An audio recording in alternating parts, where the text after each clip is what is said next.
Yeah, there are lots of L's, like Lycos, the internet search engine that was started at CMU, and local neighborhoods like Larimer, Lincoln Leamington, and Lawrenceville, home of novelist Thomas Lipinski, who agreed to meet us over there in Allegheny Cemetery. This cemetery is also sort of the little piece of countryside that people in Lawrenceville have, and they use it for that. This is a place where you go to take long walks, to talk to folks. But this is, in many ways, it's the great outdoors for people in Lawrenceville.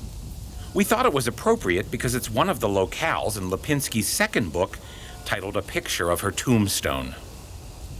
This place, having to do with Lawrenceville and writing a novel about Lawrenceville, which I desperately wanted to do, desperately, you couldn't leave it out. And the more and more I wrote, the more central it became. Lawrenceville was Lipinski's world as a boy, and he actually began writing in longhand at the local library. By the time I was about 24, I had 2 unpublished novels set in Lawrenceville, and they remain unpublished for very good reasons. But I eventually, in my early 30s, went back to graduate school at Pitt. And my final project to get my degree turned out to be my first novel that was published, The Fall Down Artist. Since 1994, Lipinski has finished several novels, all of them what you might call detective fiction. Basically, the novels are the stories about a detective named Carol Dorsey who lives in the south side of Pittsburgh. And he basically travels around doing some insurance investigations and then some missing persons and things like that. There is a crime, there is a bit of a mystery. But I like to think the books are much more about him and the characters, because I have more fun writing characters than trying to figure out a plot. Writing about characters in your home neighborhood can be dangerous.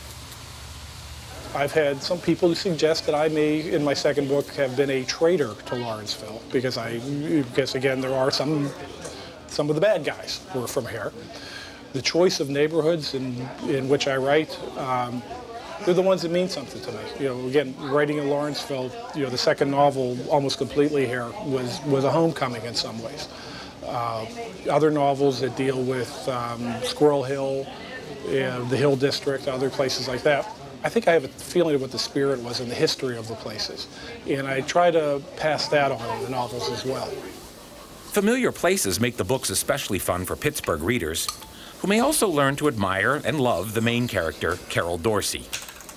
I believe he makes the right decisions in life, but he does them with great anguish, which I think is what most people do. The right thing to do is normally not the apparent thing to do, and that's what I like to suggest in what he does. Is there's a little bit of conflict and soul searching, and not so much courage, but the search for courage. And I try to depict that in the novels, because I don't think that courage is something you can turn off and on like a faucet. These days, Tom teaches at Edinburgh University and is busy on a new novel. In 2001, he won a Seamus Award given by the Private Eye Writers of America for his novel Death in the Steel City. Let's face it, we're lucky to have Lipinski from Lawrenceville for the letter L. M could be the Morningside Bulldogs, could be meatballs from Mittatello's restaurant, or it could be the Miracle Mile in Monroeville.